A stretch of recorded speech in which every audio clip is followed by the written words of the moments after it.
Can you hear me? We've got you. Great. So in my submission, I've sought to create an evidence-based framework to debunk the need for GMO, particularly in agriculture. So I'm an artist, so I don't really have expertise like a lot of the other people here, but my partner, I live on a regenerative organic farm, which is accidentally organic regenerative because it's just how my father-in-law farmed. So unlike Australia, which has a desert in the middle, New Zealand is a highly fertile ecosystem. So it's very difficult for us to have organics and normal agriculture integrated with GMO because we're just too fertile and it will spread. Long ago, Big Ag argued the only way we can feed the world is through chemical fertilizers, pesticides, and lately GMO. However, this science was incomplete because we didn't know very much about soil microbes. To the best of my knowledge, New Zealand farmers are the only farmers in the developed world that do not take subsidies from the government. When we look at GMO agriculture, especially in America, that is heavily subsidized by the taxpayer because it's a low value product. And so the government has to pay subsidies. It's almost half of every dollar that they earn, they have to get subsidies for. So 85% of the global genetically modified organisms is accounted for by just 4 countries. That includes America at 40%, Brazil at 26%, Argentina at 12%, and Canada at 7%. The number of countries that planted GMOs peaked in 2010 at 29 countries, and it has been progressively declining year by year since. As of 2019, 88% of countries have no GMO hectares at all. Australia's share of GMO is 0.4% of the world's agriculture, and it's GMO agriculture and is declining. And Australia's GMO agriculture accounts for just 0.2% of agriculture in New Zealand. So, and after almost 40 years of investment in GMO crops, 99% of GMO are just 4 crops, which are GMO soy, GMO corn, GMO cotton, and GMO canola. So in New Zealand, our focus in ag research has been on developing GMO ryegrass, which is quite a radical thing because it's not an annual, so it can cross-contaminate. And so what we've seen is the only grass that has been developed is a grass called Triffid grass or Scots Triffid grass or something, and it escaped a field trial. And because of the way that the genetics works, it is interbreed with other species and it is passed on to Roundup Ready gene, so it's like a dominant colonizing gene, and so that's why it's really concerning for farmers if you release a GMO because we can't stop it. Sorry. So, and the other thing that I just wanted to point out particularly is that in 2019, methantrophs were discovered in common soil. So methantrophs are a bacteria that feed on methane, and they are produced in pastures that we have that ruminants feed on. And so most methane floats up into the atmosphere and is burnt up by sunlight.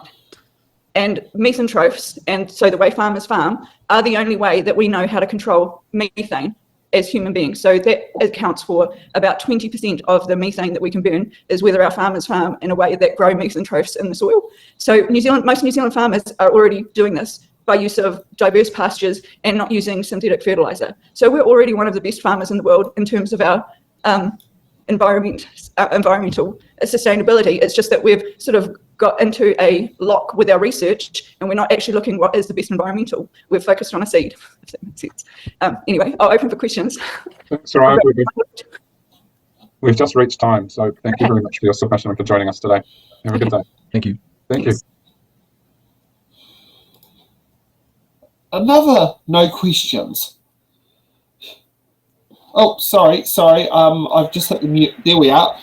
Oh, but you got a thumbs up from Steve Abel, Soraya. So yeah, that was great. I thought that was really interesting because there was quite a lot of stuff in there that I didn't know, and all about government subsidies. I didn't really know much about that, and so there was heaps of information there. And the thing that I did know a little bit about was the ryegrass. Now, some years ago, when I was a Green Party candidate, so it would have been 2008, a company contacted me and said, we want you to come and have a look at our ryegrass. We made ryegrass, but it's not genetically engineered. It's just been done through conventional breeding, fiddling around. And I saw this ryegrass, and they were very excited about it. And then a bit later, I was at protesting at a conference in Rotorua with a lot of biotechnicians, and this scientist went there to present his ryegrass. but for some reason, and I don't know what it was turned down, and it's not the one. I had a look, it's not the one that they're just talking about at the moment. So there's been this push for GE ryegrass amongst some farmers, and I can see that there is a point about methane, but as Soraya was saying about methantrobes, I haven't heard of them before, but that give off the right things into the atmosphere, or eat up with methane or whatever. You see, the stupid way that we farm cows is we just give them grass. Now, when I went to an organic farm, a girlfriend I went to school with actually in the UK, I went to her organic farm, and she had the British government paid her to keep one field fallow every year. And so I looked at this fallow field, and it was fantastic. It was full of wildflowers, all sorts of plants in amongst the grass. And this is what the cows need to do. They need to be able to have things in there, in the grass, that they eat that will stop them from farting. I mean, it's pretty basic, isn't it? You change your diet if you have wind. So Yeah, what I mean, I know I've got to do that at the moment. Well, you're dairy intolerant like me, so I know the story. Yeah. So Soraya's saying up there she couldn't get Zoom to load. I'm not quite sure.